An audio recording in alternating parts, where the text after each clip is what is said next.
To a rule full of happiness and peace, Tenya says, lifting a glass, and lives long lived. After dancing with Shoto, you return to the palace with the guests, and now the sky is dark. Everyone lifts their glass for Tenya's statement, laughing and cheering. King Todoroki sits at the head of the table, and you're surprised he makes a joke. No throwing food this time around. He grins, looking at his plate. No promises. Shoto mutters, making everyone laugh. You're sitting by him and Hiro, with Takashi next to you. You convinced your former guard to stay a little longer for a last meal at the palace. After this, he'll go home to Kizuno. You try to distract yourself from the fact that he's leaving. Ayama is at the table too, receiving prayers for the beauty of the wedding dress he made. As Yaoyorozu gushes over the tea and Queen Mitsuki scolds Prince Katsuki for fighting Kyurem table scraps. All of you can smile now. Shoto suddenly stands up, clanking his fork against his glass to get everyone's attention. He glances at his father, and the latter nods. Thank you all for coming here today, Shoto says, looking down at the table. And I would like to share something with you all. My father, King Todoroki, will be stepping down from the throne. Even though you already knew this, it still feels strange. People glancing at the king and whisper, and only for a second the atmosphere is awkward and tense. But you break the silence. Thank you, Your Majesty. Everyone looks at King Todoroki, expecting your own gratitude and saying goodbye. Agito, King Todoroki. I'm going to butcher this name.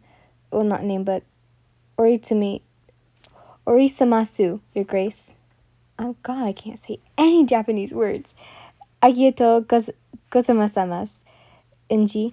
Long live King Enji Todoroki. And may he be in good health. King Todoroki shakes his head slowly, his voice catching in his throat. I don't deserve. After everything, Shoto pipes up, speaking but not looking at his father. Oh God, I will stop giving Japanese words to say. Watashi noto yo yososhori, he says. I forgive you.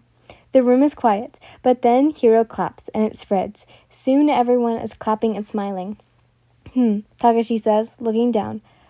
I would clap, but I'm afraid I can't at the moment. In a pit of yourself, you laugh, and Hiro pats Takashi on the back. Kyurem nudging his arm. You take your glass, standing up. To the future, you say, smiling at your husband. To our future. Everyone lifts their glass in unison. To the future.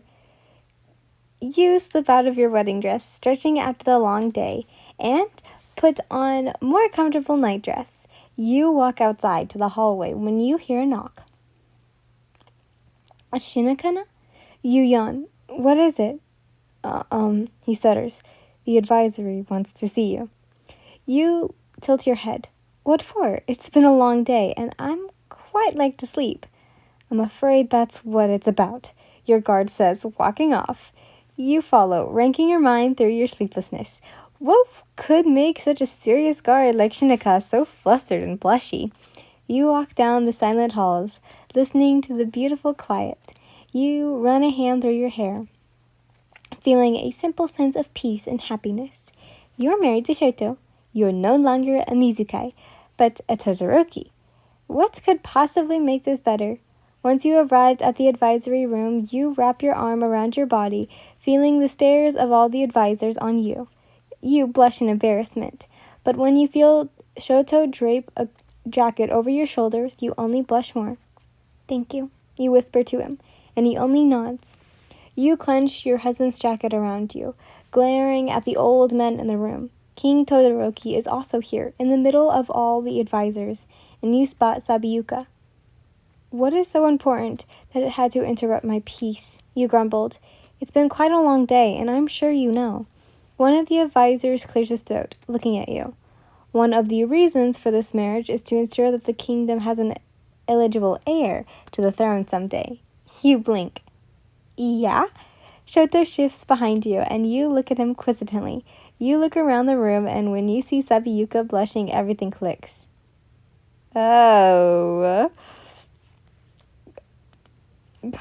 Consummation is only expected of royals after marriage, the old man says, and all eyes in the room turn to the newly wedded couple.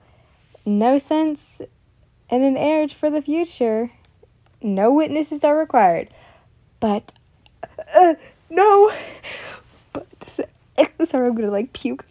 But white bed sheets will be issued to ensure that the marriage has been fulfilled. Ew. Okay. Okay. You say, still relevant and creeped out by the fact that that's a bunch of old men just told you to sleep with your new husband. And look at the bed sheets. Let's just say you're very uncomfortable. The room will be readied. One says, nodding, you are dismissed. You glance at Shoto, whose eyes are wide and his cheeks are red. Looks like he's got the hint. You take his hand carefully, leaning on his shoulder. And you know what's happening next. But that was so awkward for me to read, guys. But anyways, I hope you guys enjoyed. I love you all so much. Bye!